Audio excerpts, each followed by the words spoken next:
Привет всем, кто попал на это видео. Меня зовут Регина, я живу в Италии, в Милане, точнее в его пригороде. И хочу вам сегодня показать реальную обстановку прямо с места событий, как на самом деле Милан выглядит сейчас со всеми вот этими карантинами, мерами предосторожности и так далее. Вы уже видите, что машины вокруг меня ездят, люди ходят, и это уже не выглядит так, как на пустынных картинках, которые транслируют СМИ. И с тех пор, как вот это все началось, я сама еще не была в Милане, не из-за того, что было страшно вируса, а потому что просто не было никаких дел для того, чтобы поехать в город. Но сегодня у меня здесь намечена классная съемка и встреча с классным блогером, не скажу пока каким, за которым я давно слежу, и очень здорово познакомиться на волне того, что сейчас в городе довольно пусто, более пустынно, чем обычно. Мы решили встретиться и поснимать как раз на фоне на каких-то крутых фонах без толп туристов, потому что туристов действительно меньше, но сами итальянцы продолжают жить своей жизнью, которой жили, потому что non c'è paura, как было сказано в этом социальном ролике, который в интернете распространился, non ci abbiamo paura ogni giorno, то есть каждый день мы не боимся.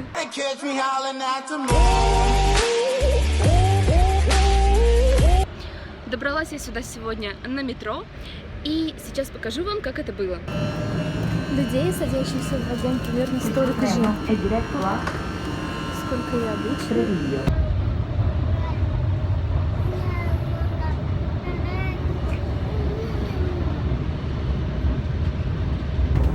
Можно увидеть то, что из поезда вышло на самом деле достаточное количество человек, и в поезде я тоже ехала далеко не одна.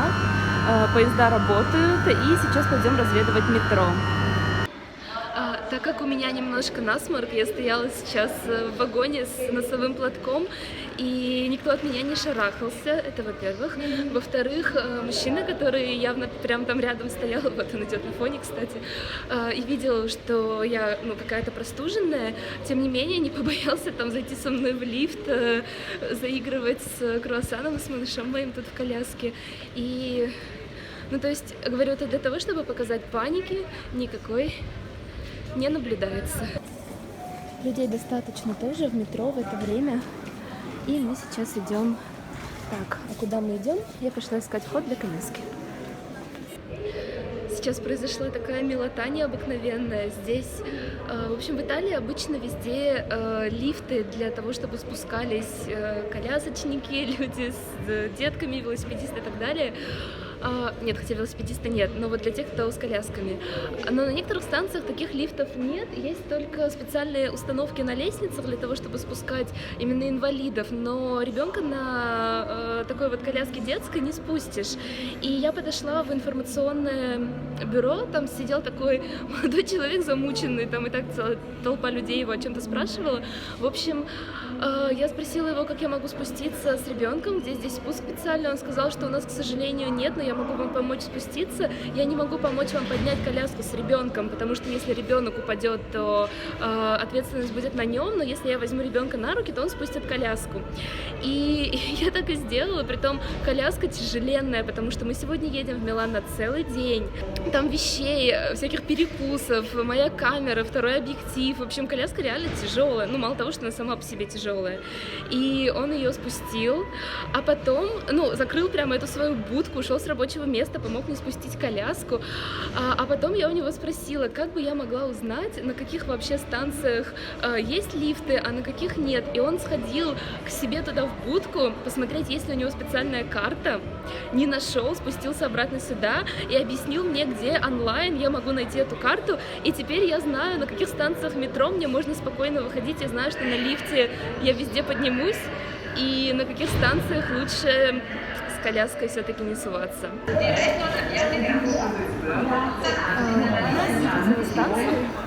Очень много человек. На самом деле это очень много. В любое обычно не карантинное время, в это время суток точно такое же количество человек. Поезд тоже довольно полный. И то, что я не успела заснять, это вот этих музыкантов, видите, два человека с гитарой, которые играли, когда я зашла в вагон. Было бы очень классно, конечно, такое жизнерадостное видео дополнить ими, но я не успела заснять. Знали, что в Милане есть станция, которая называется Москова? Это буквально и переводится как Москва. А еще есть улица Санкт-Петербург в честь именно нашего Санкт-Петербурга. И что вы думаете? После того, как я узнала про эту чудесную карту со всеми лифтами, со всеми лестницами, я все равно приехала на метро Ланца, где нету лифта и нету даже эскалаторов. И, в общем, мне пришлось постоять, подождать, пока появится какой-нибудь мужчина, который сможет мне эту коляску поднять и помочь вынести. Потому что здесь я подошла на стойку информации, там тоже был мужчина, который просто такой развел руками, сказал: «Mi scusi, non c'è ascensore». Нету лифта, вот, все. Я сейчас стою возле театра одного итальянского. У него очень, смотрите, такой крутой модерн, такое кирпичное здание, не какое-то старинное. Очень классно в Милане всегда то, что можно найти и старинные, такие чисто итальянские здания, и можно найти вот такие более современные. А сейчас мы пойдем, покажу вам куда. Мы пойдем вот туда, к замку Сфорцеско, и посмотрим, как там обстоят дела с количеством человек. И опять же вы видите, что машины ездят, трамваи, троллейбусы ездят, в общем, город не стоит, все хорошо, люди вон ходят, магазины открыты. Я сама давно не была в Милане и очень рада его сейчас видеть. В общем, предвкушение хорошего, теплого, классного итальянского дня. Посмотрите, есть и бегуны, которые обычно здесь упражняются, и еще люди с колясками. И в целом народ гуляет. Мы пойдем сейчас внутрь и посмотрим, как с туристами обстоит. Кто-то раскидал булочки голубям. Наверное, пожалели их, что сейчас мало туристов, которые их постоянно кормят, и решили прям так по-серьезному сделать им тоже пищевые запасы.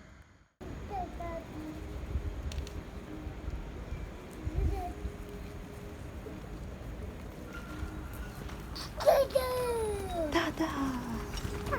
Смотрите, какой ров вокруг этого замка. Вообще, в этом рве, как это правильно, очень часто можно увидеть кучу кошек. И даже вот сейчас я приближу, видите, котейки сидят. Я не знаю, откуда они исторически взялись. Наверное, просто когда-то их держали для того, чтобы они за мышами охотились. Но есть такая интересная штука, что сейчас кошечки вот этого замка находятся под... Вон еще одна кошечка бежит. Находятся под, как бы сказать это, охраной государства. И на государственные деньги эти кошечки получают здесь питание. Поэтому не просто так они дикарями живут. Но на самом деле они селятся во всяких расщелинах этого замка, и интересная, мне кажется, у них там жизнь, свои какие-то тайные пути. Вот, что я вижу вокруг? Слышу, что вот с той стороны этого замка играет музыка, там обычно всегда сидит музыкант, мы туда пойдем. Вижу, что есть какие-то люди, и вообще я ожидала увидеть абсолютно пустым эти места, потому что буквально на днях я смотрела видео, которое, ну вот, датировано, может, там 3-4 дня назад, и гораздо было более пустынно. Каждый день все больше и больше людей уже успокаиваются, выходят на улицы, все вот так вот. У меня же цель этого видео показать вам реальную обстановку без какой-либо оценки. Вот вы сами можете посмотреть. А еще я не успела набрать дома воду, но вот в этих фонтанчиках чистая питьевая вода. Поэтому сейчас мы полним наши запасы воды еще заодно. Вы знали, что из этих фонтанчиков в Италии можно пить? И вода там, кстати, вкусная. Очень редко на каких фонтанчиках она попадается с привкусом металла или хлора, но обычно у нее абсолютно прекрасный вкус, прям как из фильтрованного кувшина. У этой водички, несмотря на то, что прямо в центре мы находимся, прекрасный кристальный вкус.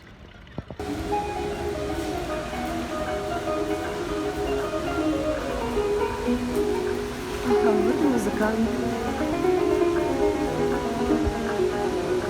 Если пойти вот по этой улице прямо, вот туда, то можно дойти прямо до Дуомо, главной соборной площади Милана. И я думаю, что мы там сегодня окажемся с вами ближе к вечеру.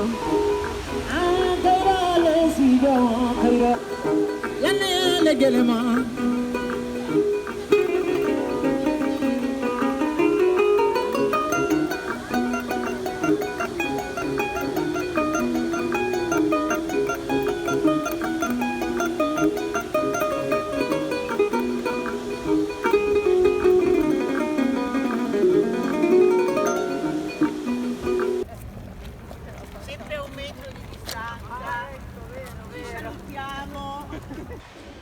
А если мы выйдем с другой стороны ворот, то можно дойти до Миланской триумфальной арки. Или, как ее правильно назвать, Арка Мира. Вот она там находится. И мы туда сегодня не пойдем, но про нее есть тоже одна интересная история. Эту арку начал строить Наполеон, когда были его вот эти годы завоевания Европы. И в конце концов, когда стройка закончилась, Наполеон был в это время уже свержен. И арку назвали не так, как он планировал, в честь побед Наполеона, а назвали Аркой Мира в честь, наоборот, того, что закончилась вот эта вот война. Ой, ничего себе, какой здесь лунопарк возвели. Как раз в том видео, которое я смотрела на днях, девушка тоже гуляла здесь и рассказала, что этот лунопарк возводят каждый год в честь карнавала, потому что сейчас как раз дни всеобщего итальянского карнавала. По всему миру известен только венецианский, но на самом деле карнавал проводится по всей Италии. И вот все это сейчас, конечно, стоит. Я даже не знаю, работает или нет, но никто не катается. Зато смотрите, как все красиво цветет. Сегодня 3 марта, и так как у нас достаточно теплая была зима и теплая весна, мне кажется, все зацвело раньше, чем в прошлом году. Хотя это только моя вторая весна в Италии, и я не могу еще утверждать, но по ощущениям кажется, что раньше. А тут мой маленький спутник решил перекусить. И так хорошо, когда есть скамейки, на улице тепло достаточно, и можно вот так просто присесть и здрасте. А сейчас, когда у нас закончится обед, мы пойдем вот к тому дереву за моей спиной. На видео не так сильно видно, но, по-моему, там магнолия. Посмотрим. В общем, я не ручаюсь, магнолия ли это, потому что магнолия, кажется, не пахнет, а здесь запах стоит просто невероятный. И магнолия вроде бы все-таки крупнее, но все равно, смотрите, какие красивые, огромные цветы. Запах очень похож на яблоневый. Есть у меня тут знатоки цветущих деревьев? Что это такое? Знаете, за что очень сильно люблю Милан? Нет, не за велосипедистов, хотя за них тоже. Посмотрите вот на эту террасу наверху. На видео, к сожалению, не очень хорошо видно, но там настоящая оранжерея. И не из цветов, а просто из таких зеленых каких-то деревьев, полукустарников. И этого очень много в Милане. Смотрится потрясающе стильно, классно. Мне кажется, находиться и жить там — это вообще невероятно. В общем, квартира моей мечты, как вы поняли, это не какие-нибудь ноу-хау умный дом, а вот такая мансардная квартирка где-нибудь в центре Милана. Можно очень маленькую, но с террасой. А я здесь вспоминаю свою питерскую жизнь и кормлю голубей. Да, кое-кто очень доволен. Тебе нравятся голуби? Мне кажется, они уже начали меня царапать, и если, не знаю, с питерскими голубями я почему-то никогда не боялась, что они чем-нибудь болеют. Здесь голуби более асоциально выглядят. Ребят, все, давайте, я понимаю, вы голодные, вас никто не кормит, но хватит. Очень смешно, что даже когда я перестала уже их кормить и вообще отошла подальше, потому что они просто лезли на коляску и на меня, они прям пошли за нами и продолжали окружать со всех сторон, летать, садиться мне на плечи, на коляску.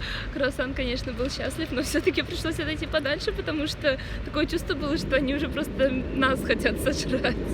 Вот кому не хватает еды в Италии, это голубям. Итальянцам всего хватает. Еще одна итальянская фишка — это, конечно, ставни. Покажу вам вот этот дом. Очень-очень-очень на многих зданиях по всей Италии можно увидеть вот такие ставни. Либо немножко посовременнее, видите, которые сверху вниз опускаются. Но вот такие деревянные, конечно, вообще красавчики. Как я давно собиралась сделать какое-то такое видео, прогуляться по Милану и показать вам Италию, и вот по такому поводу в итоге получилось выбраться.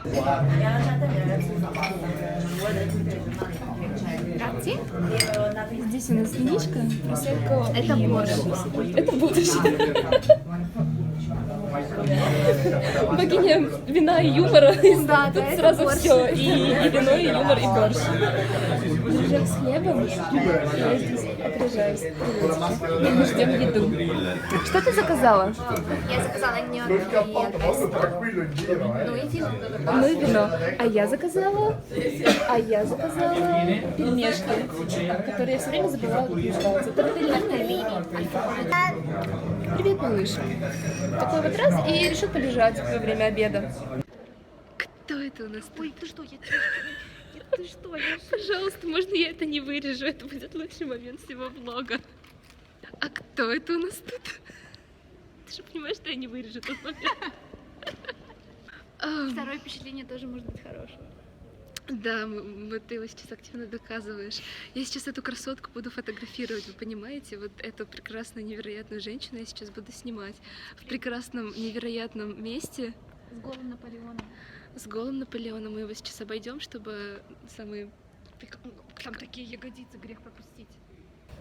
Пинакотека Ди Брера — это университет искусств, да, какой-то? Да, здесь и школа, мастерские, и библиотека есть такая очень классная, и плюс тут реставрируют картины. Это мало где делают? Ну, в принципе, да, потому что здесь школа искусств, поэтому здесь просто там есть некоторые мастерские, когда вот обычные дни, тут можно посмотреть, как просто или студенты, или сами вот именно мастера, у них реставрируют картины. Я видела только раз, такое было очень красиво. И библиотека только раз была открыта, которую я видела. Там прям Гарри Поттер, такие лестницы длинные. Вот только раз открыта, наверное, полгода назад. То есть она не открыта всегда для туристов? Нет, не всегда. Ух ты. Очень выборочно. Ух ты, ух ты. Я была в такой английской библиотеке Гарри Поттера в Эрмитаже. Тебе это предстоит. Это человек, который еще не был в Питере, ему это предстоит. Вот. Ну и там внутри картина «Поцелуй». Это единственная известная картина, которую я знаю в этой пинакотеке. И это вот человек... ты вообще прячешься, что ли, когда это делаешь? Мне кажется, люди нападут и будут отбирать. Ну, если нападут, я что продам. Отобью поездку в Милан. Можно реально. 5 евро. Ладно, я больше отобью. Мне кажется, можно отбить полет в Питер. Да, кстати. Все, пошли фоткаться. Вот так вот это все происходит в бэкграунде. Упс. Пока наша съемка в полном разгаре. У ребят тут любовь. А во дворик зашла большая экскурсия. Я решила поснимать маленькое видео. Мой заляпанный экран. И прекрасная Настя. Катить тебе коляску? Можешь покатить. Как я могу не воспользоваться возможностью? Какой красивый вход. Это самый красивый Carrefour, самый красивый вход. На цветочки здесь встречают. В общем, давайте еще посмотрим на то, как выглядят продуктовые магазины, потому что даже меня спрашивали о том, ну, учитывая то, что я небольшой какой-то блогер, спрашивали о том, как дела в продуктовых магазинах. И вот, пожалуйста, самый центр Милана, и все на месте. Все хлебушки, все колбаски, прошутто, сыры. Все на месте. Давайте проверим, на месте ли вино. Конечно, тоже на месте.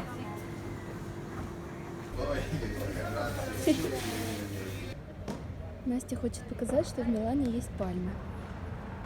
А я давайте вам покажу, насколько в Милане много цветов. Смотрите, какая розовая красота. И вот так уже заходит солнце. А если мы повернемся еще, здесь есть такой чудесный пес. И вот там сзади, но уже не видно, мы оставили еще одну цветущую магнолию. А я здесь стою с таким напитком, который называется кинотто. И насколько мне говорила Мора как-то, что это местная Кока-Кола. Но мы с Настей решили... Белокола. Серьезно, там есть такая? Да, белокола у нас есть, да. Вау. Но мы решили, что это... Белокола. Раз уж так вышло, что у меня свободные руки, скажи, пожалуйста, какие твои впечатления о Милане без людей? Я думаю, сказать, какие твои впечатления о моем ребенке? Ребенок, между прочим, у Регины похож на меня. Так что я очень очень планирую его отсюда угнать. Так вот, Настя сказала, да, что Милан без людей, она даже полюбила теперь Милан. Нет, очень классно без людей вообще. Потому что если раньше обращаешь внимание только на толпы, то сейчас оказалось, что тут мы нашли и дворики всякие, и вообще в метро никого нет, на центральном никого нет. Боже, красота такая. А вирусы, не боишься вирусы? У меня никакой вирус не возьмет. Кстати, пока мы ждали тебя, Настя, мы успели сюда сходить, и было людей прямо мало-мало-мало, а сейчас почти толпа. Наверное, если сейчас дойти до дома, там, наверное, точно. Мы пришли на новую локацию с магнолиями, с которыми должна была вообще у нас быть основная съемка. На самом деле основная уже произошла, да, мне кажется. Осталось уже такое просто на бонус. И что вы думаете, так как это уже не центр, и здесь гораздо больше итальянцев, здесь просто полно народу. Ну как полно, мы ожидали, что будет вообще пусто, а на самом деле вот с детками семьи гуляют, в общем, солнышко светит и жизнь идет. И смотрите, мы подходим сейчас к Дуомо. Ну как, еще не подходим, мы вон там вдалеке. И здесь тоже играет музыка потрясающая. Очень здорово.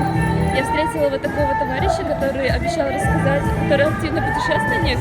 И он обещал рассказать, почему он не боится путешествовать.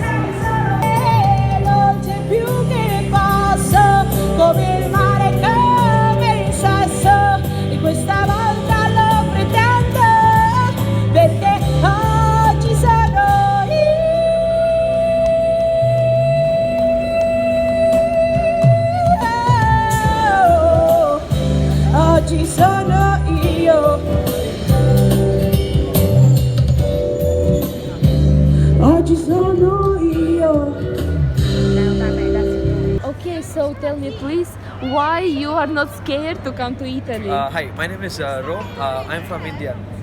Basically, I love to travel all over the world, but Milan was something that it was in my list, but I couldn't able to make it. So today, I think on 3rd of March, I could make it. The reason I wanted to come Milan, I think it's all about to make people aware that coronavirus is not affecting the people. Please try to understand. You need to help each other. Coronavirus is, I agree, you have to take a prevention, but at the same time, please come to the city. It's a wonderful church, and I think I should be blessed to come over here. Love the Italian people, and I think you should support each and everyone. So Corona is just a claim, so maybe it will go off very soon, but please guys, love this city very much. The time is very precious. It will not come again. Live the moment. Thank you so much. Love you Italy, love you Milan. Thank you. Thank you a lot. Ну и вот площадь Дома. Здесь так красиво, смотрите, закат попадает сейчас на крышу, голуби летают. И люди довольно-таки есть, хотя действительно не так много, как обычно. Обычно здесь просто все битком, но я ожидала увидеть даже гораздо меньше, на самом деле, людей. Потому что то, что я видела на картинках, в новостях, я думала, будет пустее. Здесь чистильная машина. Все бурлит и кипит, и круассан мой уже устал и хочет спать. Вот метро, в которое я сейчас пойду спускаться и поеду домой.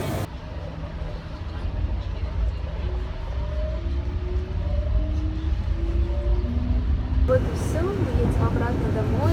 В поезде прислонились здесь, и на улице уже темно. И я прямо хорошо так подустала, потому что давно не было таких выходов в город, прямо с большим количеством гулянок пеших. Я надеюсь, что вы увидели что-то для себя полезное и интересное, то, чего не показывают СМИ, то, что люди не боятся выходить на улицу, то, что работают рестораны, то, что в магазинах есть еда. И, возможно, кому-то это видео поможет принять решение лететь сейчас в Италию, в Милан или отменять свою поездку.